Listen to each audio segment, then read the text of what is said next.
I just did a study where I embedded myself and worked a low-wage job. So I took community college classes and I worked as a server in a restaurant. And I didn't interview students, so I didn't, but I had informal conversations with some of my coworkers that happened to be students. One of the things I found is a lot of the students that were working in this restaurant run out of money about 10 weeks into the semester. So all their summer money's gone. Choosing a restaurant is super intentional for a lot of our low income students because they can get food at the end of the night. But bigger yet is housing. 1 in 4 students will face sustained food insecurity their time in college. 1 in 10 will face a housing insecurity. So when you're going to run out of rent money 10 weeks into the semester and home can't help, there's still 6 weeks left of paying rent. That is terrifying for students, and they can't get enough hours. Imagine you're working 20 hours on campus. This is what some of these students were doing, and then working 20 hours at a restaurant. That's 40 hours a week plus 15 credit hours. I mean, the math doesn't work. That doesn't leave any time for the writing center, student office hours, the math center, or any of these other resources that we build on campus to help, wraparound services for these students. Equity and access in higher education is more than just making sure people have equal opportunity to apply and to attend. Welcome to the Search Bar. I'm your host, Adam Sparks, and on today's episode, we're covering one of the most talked about topics in higher education with Anne Hornak, professor of higher education at Central Michigan University.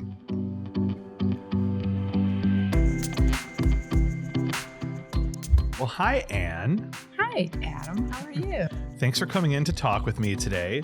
I'm really excited to hear your thoughts about equity and access in higher education. So we're going to talk, kind of specifically about the space that you and I both work in, which is at an institution that's in the business of putting young minds to work for their futures and ours so that we can retire safely. That's what I always tell students. I'm counting on you to keep the world safe so I can do nothing for a few years at some point. Thank you very much. Reinvent myself, yeah.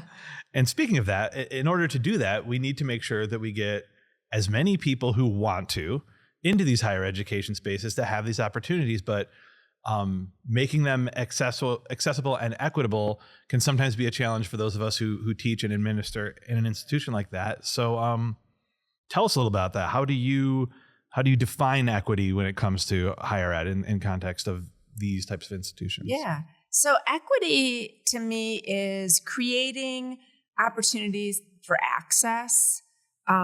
It's about creating opportunities so everybody can participate and benefit from higher education.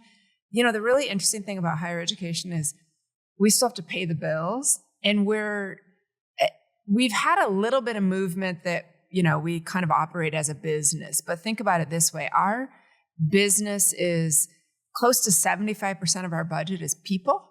And, a company like, let's say, The Gap would just be out of business if 75% of their, they would cut that. So the application of thinking of ourselves as a business and trying to keep costs low is really where a lot of this work comes from. So 30 years ago-ish, 35 probably, we were 70% state subsidized. So CMU got 70% of their operating funds from state subsidies. We're now about 17%. So the equation has flipped, and that's now on the backs of students and donors. I mean, donors, that money is directed in different ways. So tuition, we're now the opportunities for higher education is now on the backs of students in the form of tuition and fees.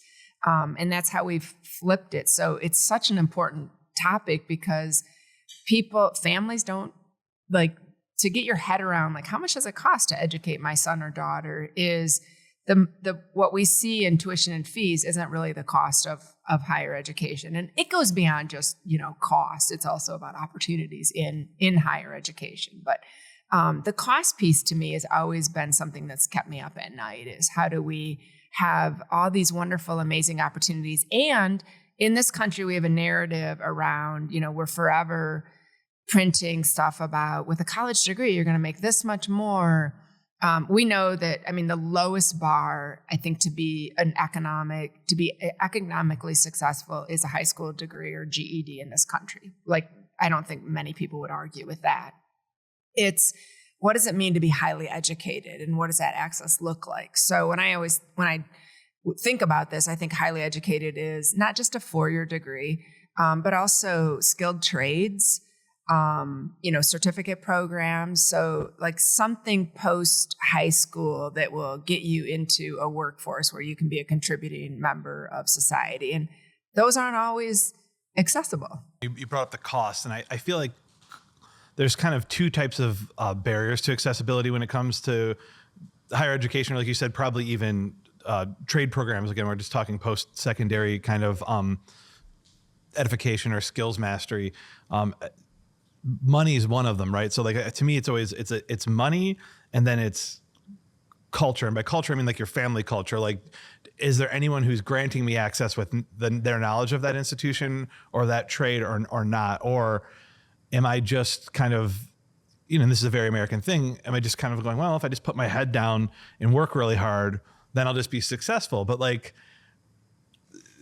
that's not always the case. Access has a lot to do with it, right? Right. It's always, so there's a ton of work, and I've been doing work in the space of like college knowledge, and especially with rural students. So think about, and I know you grew up in a rural community, so think about your rural community and the messages you received starting in 8th grade. You may not remember this, but 8th grade, we know that 8th grade is about the year we really need to start talking about post-secondary options. Like, what are all your options? And building capacity, because what happens especially in rural communities where we have a large number of lower income and first generation college students, is we're not building college going capacity. We're not building college knowledge is really what we call it. So that, like, I think about my own kids who were incredibly privileged to live in a home where both their parents have a doctoral degree. So all we talked about was college. Like, starting in 8th grade, I mean, this is what do you want to do? We never said, what do you want to do when you grow up? Because it's a terrifying question to anybody who's like below the age of 25. But like, let's talk about, they grew up on college campuses. It was just always what they were going to do. It was just the fabric of our home. That's not the case for most of our students especially that arrive here, where a third of our students are first generation college students. So we have to, like, access is also about getting in those spaces and creating that culture so that students, when they do get on a college campus as a first generation student, can decode the hidden curriculum, right? They can walk around campus and feel like they belong in this space, that they belong walking into a residence hall and then going to class, and they can they understand what student office hours are, that it's perfectly within their purview and to go to a faculty member's office after class, or stay after class and talk to a faculty member. They do know what they know is important. Like, those are also access. Like, those are maybe not barriers that we institutionally have put up, but those are barriers to success that live in this work, in this space. Right. Yeah, I think that's a really interesting thing to bring up when it comes to that accessibility, that equity is it's getting here. Getting here can be tough, right? Because depending on the stress of the school system that you're in, you may or may not be getting pushed towards college. You may be getting pushed towards college in a way that doesn't address your financial accessibility to the college. And then depending on the type of preparation you're getting in that school, once you get here, you may not know how to operate, particularly if you don't have parents or immediate family members who have kind of walked the walk before. I know I can speak for myself on that, where it was like, I had no idea, at the time I went to college, by the time I went to college, my mother worked at a Ford dealership.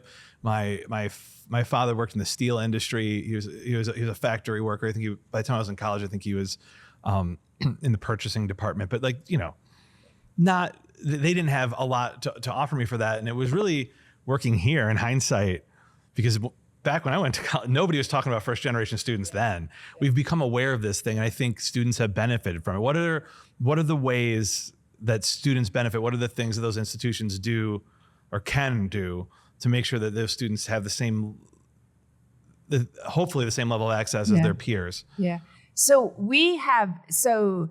in the state of Michigan, we have MCAN, which is the Michigan College Access Network. And we also have other CANs, like College Access Networks, that belong in ISDs or RESD, like regional school districts. So their work is decoding all of this, like everything you just said. So there are so many schools now, imagine this, that have a bus that pulls up on a Friday, and students know they're going to go get on the bus and they're going to go see Michigan Tech. Next week, they're going to go see Michigan State. They're going to go see U of M. They're going to come to CMU. They're going to, like over time, and we're doing a better job of getting first generation students on campus ahead of.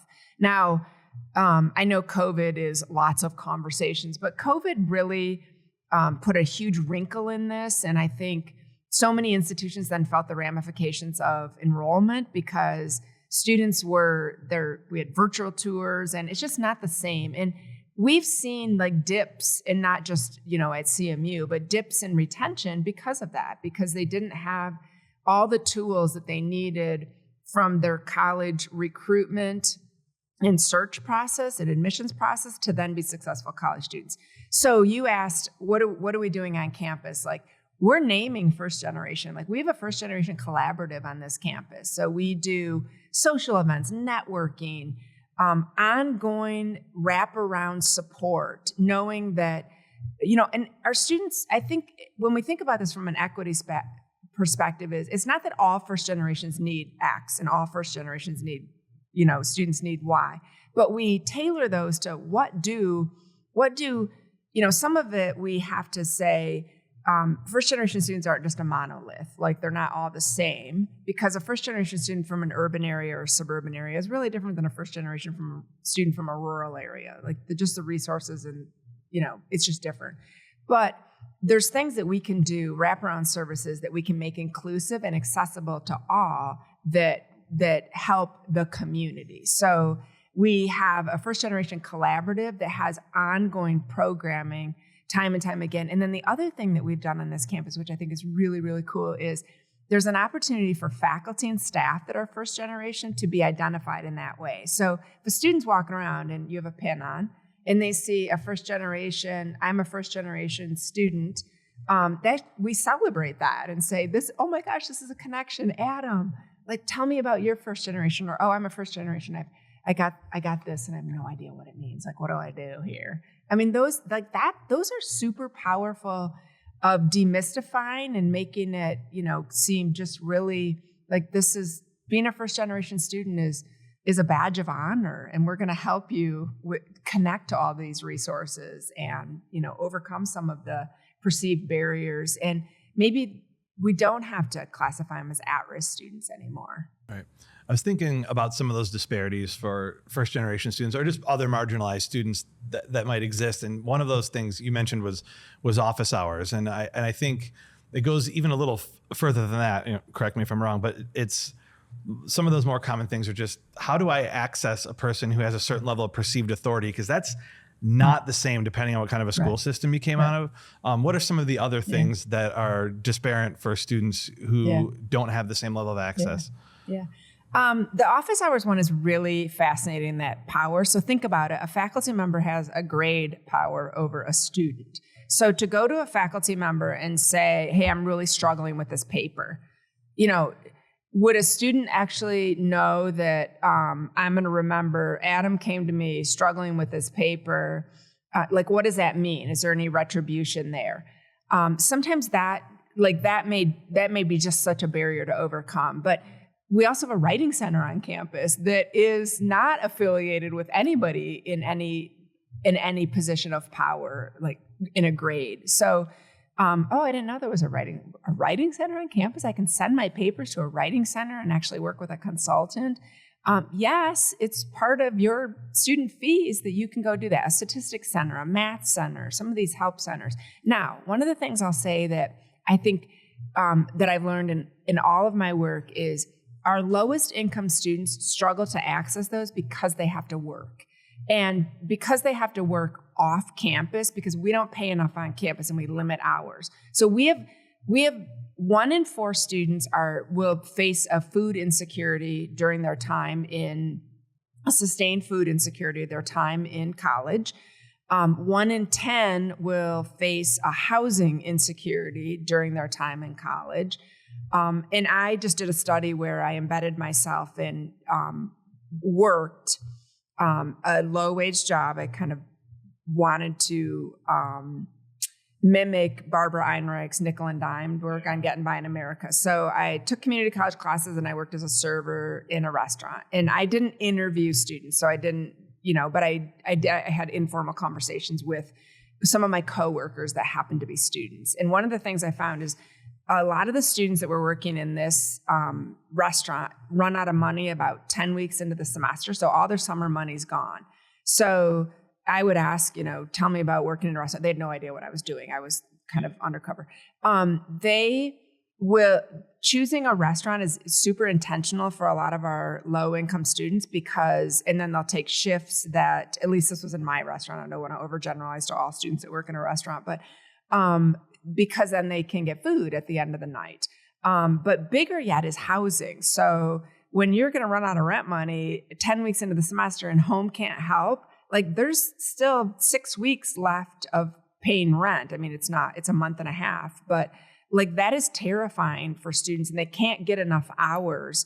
And then imagine you're working 20 hours on campus. This is what some of these students were doing. And then working 20 hours at a restaurant. That's 40 hours a week plus 15 credit hours. I mean, the math doesn't work. That doesn't leave any time for the writing center, student office hours, the math center, or any of these other resources that we build on campus to help, wraparound services for these students. Those are the issues that our students are facing. Yeah, I mean, it's a huge equity thing. And I think that's, when we want student success to be based on the aptitude and creativity and the merit that they build here. It's, sometimes when we talk about DEI, it becomes politicized and people don't want to hear about it. But this is kind of what we're talking about in a lot of ways. It's as apolitical as it gets. If I don't have the ability to access the things that are going to let me show my merit, then a meritocracy, this is not, right? And I don't mean that as a total statement, but there's gradations of that for everybody, right? We all come here with a certain level of ease.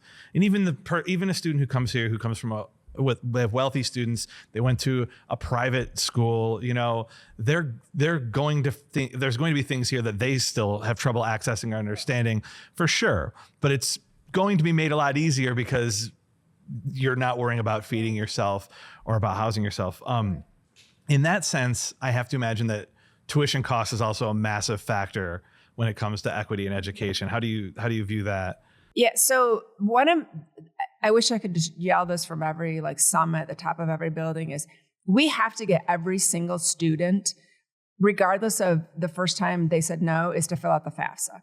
We have to have every single student, from every student you were just talking about that has means, our full paying students, to our lowest income students. Now, we do a pretty good job in some sectors. There's higher return rates, and the reason I say that is the student, my coworker that I was just talking about, that's going to run out of money and needs rent money, needs to get an emergency loan. We know that subsidized loans through the federal government are way better than predatory private loans. We don't want our students going to, the local bank and getting a loan. That is a terrible idea. But you cannot get an emergency loan on a college campus without a FAFSA filled out.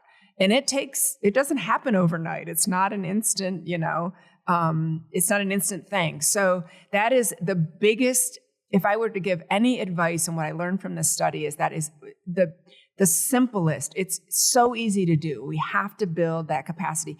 And we do a better job actually in high schools that are well-resourced, so where the college-going capacity is really high, because their college knowledge, we know that there's also so many merit scholarships that are tied to the FAFSA. Yeah. So the FAFSA isn't just tied to the Pell Grant. There's all kinds of merit scholarships. Test optional has also created a little bit of a interesting barrier in terms of accessing some of this funding because we tie test scores to merit money. Well, if you're going to go test optional and think about, I mean, we could have a whole podcast about testing. Standardized testing. Yeah, we won't do that. But it's if you opt not to, or you take it once because I had to for the state of Michigan. In the state of Michigan, you have to take the SAT. It's part of the state standards. And don't do particularly well. We know that students do better each time they take it. And part of it's just learning how to take the test that's not accessible to everyone because then you're on your own dime after that and the cost of it. But we have some high schools. It's a 3-hour test too. It's a 3-hour test. Yeah. It's time.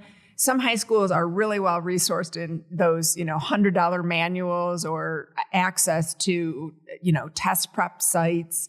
And their students do really well. And then there's other high schools that can, barely purchase textbooks to teach a, algebra class. The inequity in that is how shows up when our students arrive on campus. Like it shows up in how they navigate campus. It shows up in how they think about resources and access to resources. And so we have to decode all those for our students because they didn't have those in high school necessarily. We have those opportunities here. We have to help connect those. And that's what like the First Generation Collaborative does, like is decodes those and helps. Is it always perfect? No. There's things we don't know. So and there's students we miss. I think that's one of the things that, despite everyone's best intention, and we were talking about how I try to put value on my students and listen to their experiences. I'm not an educator. I don't teach courses here. So I guess what I'm kind of getting at is like who's doing it and who's choosing to bring that information forward is sometimes hard to manage when you're looking at an institution of this size too. It's like there are really great things there, but they're only going to work for people who show up to them. And showing up isn't always a choice. It's just a matter of knowing. When you were talking about doing your research and working in as a server with other community college students, I was interested to tie that to your FAFSA. Did you talk about the FAFSA? Like, were there students there who are not filling it out, who are like still working like the late shifts and going to class full time? My coworker that's going to run out of rent money filled out the FAFSA and was waiting for. So had not filled out the FAFSA. And here's why. And I think I totally understand this is filled out the FAFSA years before and like wasn't eligible for the Pell Grant. And I think, most people just think the FAFSA leads to the Pell Grant. And I don't want to take out loans. Now, this individual does have loans, but this was more of an emergency and was better prepared this year. Like their financial situation going into the academic year was a little bit different until it wasn't, until all of a sudden, like I'm out of money. So yeah, but it goes to like healthcare too. So we have tons of students that don't have healthcare. I had conversations with students that, for some reason they didn't know what I was doing, but I was kind of this like old lady working, the night shift at this, I worked mostly at night. And I vowed I would never, like part of the ethics of me doing this project was I wasn't going to tell an untruth. So when they asked me like, hey, have you ever served before? I said, no. And they're like, what are you, like, why'd you decide to take this job? And I said, oh, I'm just taking a break from education, which technically is not an untruth because I was on sabbatical. So, I thought, well, that's kind of a good way. And then they found out like along the way that I was also taking classes at a community college. So they thought that was like kind of cool. And I just, I said to just kind of better myself. So they probably just thought I was like a returning adult, student. So they would come to me with like really interesting sort of dilemmas and stuff. And one was health related. And I was able to say, have you thought about like the county, sliding scale? Have you thought about like there's a clinic on campus? And it was, just access to that kind of information for so many of our low income students or students that aren't necessarily classified as low income. Because I actually think I actually like to study the students that are financially strapped. So they're kind of just barely getting by. They don't necessarily qualify in the lowest levels, but have moments of like not being like they're, one flat tire away from actually just not making it. And, they're literally week to week, but yet they have their, tuition paid and stuff like that. But one of my textbooks was $200. I mean, they're $200 away from not being able to participate in class. And there was no choice not to buy this textbook because I had to have it or there was no way I was going to be successful. The other thing that I found out and this is like if I were to speak to faculty, is it's so important to know this because sometimes faculty will have the syllabus and everything's kind of laid out. We have when everything's due, and then all of a sudden we'll add something like maybe an extra Zoom session that's, mandatory. And that is such a burden and barrier for our students that work, and especially work in jobs where they can't call in. So if you've ever worked in a restaurant, there's no calling in, there's no leaving, it is, you're there, you don't want to let your team down. So there were times when I had coworkers that had to like walk around with their Zoom, because of this mandatory, you're going to fail the class if you don't attend this added thing. And, like we all helped with tables and stuff, but the stress of watching these young individuals. I always knew I had a car that was going to start. I had a home that was safe and warm, and, there was always food at my home. I always had a financial safety net, but still the stress of like thinking about like, oh my gosh, I've spent all this money on tuition and I have to and I never did it. Like I never made enough money to pay all the tuition. I made all the money to pay the tuition and fees and the books, but I never made it to pay for my gas and my uniforms that I needed to work. So it's hard to see how they're doing it. Yeah.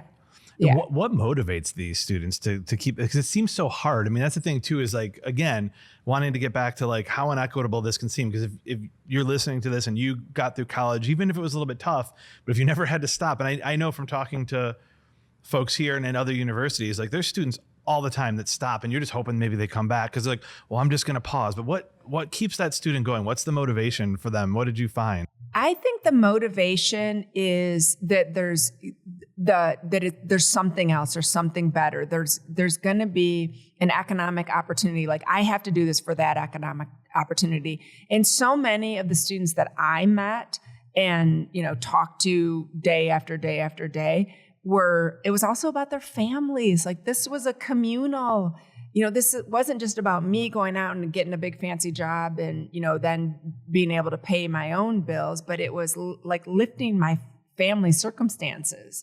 So, and not from a dependent perspective, but they're, like breaking a nuclear cycle. Family. Absolutely. Yeah. And the pride in that. And I think, some of that comes from rurality. Like we know that, breaking out of some of those rural cycles of poverty, but it's not just limited to rurality. The other really interesting thing I found that relates to this that I really want to share is we also lose track of some of these students. So a lot of these students are self-paying. So they don't take credit hours in the same way that, a lot of our students that we see on campus, 12, 15, 18. We had this big push to get students out in 4 years, but getting students out in 4 years also means that every semester costs more. I know we've reduced the number of credit hours for a lot of degrees and made that more manageable, but it costs more than, to take 12 credit hours. We don't have. So I met a number of students who are self-paying and they take classes as they can. So one student said to me in kind of a shameful way, and I had to, sort of unpack this with them, is, I'm still at the community college and I'm X number of years old. And I'm like, there's no shame in that. And they said, I only take like 1 or 2 classes a year and I'm way outside of like what my age contemporaries are doing and where they're at and stuff. And I said, there's no shame in that. Like nobody's going to judge your college degree on how long it took you to get it. A degree is a degree. And it was a really pretty powerful conversation. But then it was even more powerful when they said, Anne, I don't really get tracked anymore. Like community colleges measure transfer on 2 years and 3 years. And then we measure graduation rates, on 3 and 4 years at a community college and 5 and 6. And I said, it's true. We lose track of these students and they're not part of our metrics of success. We do capture them in our census data. Yeah. But we don't capture them. But they kind of get pulled out of that cohort that they came in there with, and we go, all right, they're here, they're dabbling. Yeah. That financial access is such a crazy thing to me. My first interaction in higher education was working as an adjunct at a for-profit college. You want to hear some horror stories, and the thing that sticks with me the most, the thing that I'll never forget the most out of working there, was how money and I hate to be like the guy who looks like the way I do and just be like the middle-aged hippie at a college institution, but man, money felt like the root of all evil when I was there a lot, because I had some really great students, but there's two things that really stuck with me, and one was that some students weren't prepared to be there at all, to the point that I felt like they should have had some remedial help before they were in my classroom, because I was having issues with spelling and punctuation that were needed to be addressed. I don't mean you shouldn't be at the institution. The institution should have addressed that a little bit earlier in that process. And then the second thing and that wasn't all of them, it was just some students. The second thing I ran into is the institution was the lender. Yes. And if you're teaching a 3.5 hour class, and all of a sudden somebody from financial aid would come into the classroom to seek out the student, they would pull them out of the class. And I'm like, so now you're punishing them educationally by being behind on some kind of a bill. So I eventually started lying when they would come and ask. This is kind of led to the end of my work at this institution. And I'm not ashamed to say it. I think when it no longer exists. As it was becoming defunct, I was early in the cuts for it. And I think it was in part because I had been found out to have been lying to the financial aid office about attendance. They'd be like, oh, is John Smith here? And I would be like, no, he's not. As I made eye contact with John Smith, like, don't say anything, John. Well, because for me, I don't care about your bills. And I think that's the thing that is tough to wrap your head around about education is I think we talk about how expensive it is and what a burden it is on people. And we're not, rather than realize that we need to find a way to make it more accessible, and maybe that's finding ways to reduce the cost, the kind of the conversation, the zeitgeist is more like, well, is it even worth it?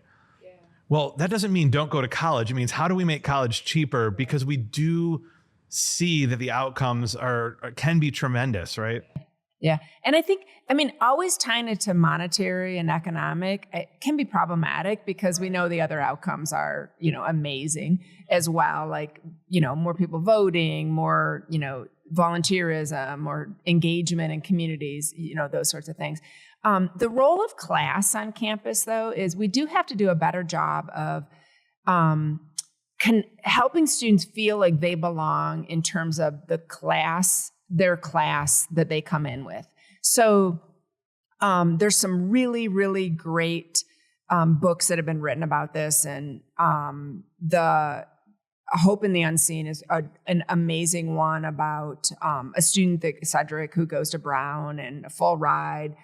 Mom is a single mom, grew up in DC in the projects. He's brilliant.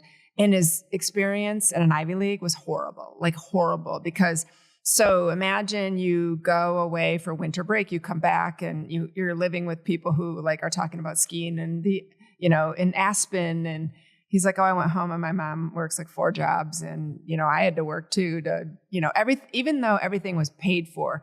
I think we need to also unpack some of the barriers to how students connect across class, or connect them. And I'm not saying have all the students that are, consider themselves working class live together and, segregating by class, but it's also, we stigmatize. So I get that we don't walk into a classroom anymore and say, hey, Adam, I need all the John Smiths because they haven't paid their bills yet. We don't do that anymore, but we stigmatize related to class in other ways.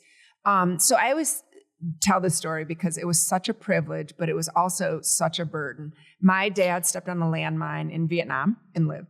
And I got to go to school for free on the GI Bill. Well, navigating every semester, my college to get my tuition paid for and all the paperwork I had to do. And I had to do it every semester. I had to like re-up because I'm a dependent, not the actual, person, was a lot of work. And I'm not saying it was burdensome but it was so stigmatizing for me. And, I was an 18-year-old person who didn't want to like talk about my dad in Vietnam as, my age now, it's much, I'm like, it was awesome, but then it really wasn't. So even like, unique financial situations can be really, stigmatizing and marginalizing for students. And because it's, we live, the more you have, we value money in this country and things and the perceived, prestige that comes with that and super like artificial and I think glass house kinds of ways. We sort of assign moral value to like the visual success that we can see too. We kind of go, you must have done something right to be as comfortable as you are, which is kind of weird, right? Because one thing doesn't, there's like, right. Why? Right. Right. So so I know even like the universities that have the stigma of going to like a food pantry or a basic needs pantry is real, even though, I'm not entirely sure where my next meal might come from. So I think for those of us that work in higher ed, we like cherish these relationships. We cherish these opportunities that we have to help students. But we also like don't do a great job of destigmatizing that and, kind of normalizing that, even to the, our, clothing, I forgot the name of our, yes, First Impressions, that opportunity and, getting individuals to use that and, use it as a resource, regardless of how you show up. Yeah. And you got to show up. That's the thing that's so hard. I tell my children all the time, like, learning how to show up and just learning how to show up. It's hard to find these things. It's hard to gain access to them. And sometimes it's not the best and the brightest. It's the person who got there. They got the service, they got the help, they got to the class, they got to the office hours. That makes such a massive difference incrementally if you can find a way to show up. And with that said, helping students show up is tough. What do you see on the horizon for higher education that will, I guess, help them show up and get these things? Like what are, I'm using my own words there because they're so great. But I felt like I inserted my own editorial in there, but like, what can we look forward to in terms of equity in education? What do you see coming down the pipeline? So I think I'm going to speak as a faculty member here at CMU. And one of the most amazing things that we've done is we've made this all transparent. We've made it super visible. It's on. Faculty do not have to work at all to connect students to the Financial Wellness Collaborative, the Basic Needs Pantry, the LGBTQIA, identity centers that we have, the offices on campus, SAPA. Those are all pre-slugged language with links that work. Put them on your syllabus, talk about them. The Writing Center, the Math Center. I mean, on and on it's highly encouraged to put these all on their syllabus, even for faculty who are super uncomfortable doing that or, kind of talking about that students might have vulnerabilities outside of their classroom. Like, no, they're here to learn. Yeah. Well, nobody just shows up as a brain and, they can't learn if they're starving or can't learn if they are living in a situation where they don't feel safe. So that is for me, it's so easy and it's made such a difference in students who come up to me after class and say, hey, I'm really glad that was on there because, I went there. I had no idea we had First Impressions. I should have known the name of that. And I can get a professional outfit once a semester. I'm like, yes. For free. For free. Yeah. You don't have to go to Goodwill. You don't have to. I mean, something that will fit you, that will look nice, that you can, go to the job fair or those are little things. Big. We need to really think about hidden fees in higher education. Yes. Sometimes we can't raise the cost of tuition. States have different, mandates about, how they get funded and stuff. But so what we do is we add all these other fees and, think we're hiding them with, and we're not. Students know that. And it on the backs of students. Another big one, huge one is, and I can end here, is we have to also really, really investigate the resources we use in our classrooms and what we're making students purchase. It's so out of control, the textbook companies, the resources that we use. And I know some of them we use to make our lives easier on the backs of students. So we really have to be better about that. Yeah, I agree. Well. It's got to be student centric all the way always, through. Always.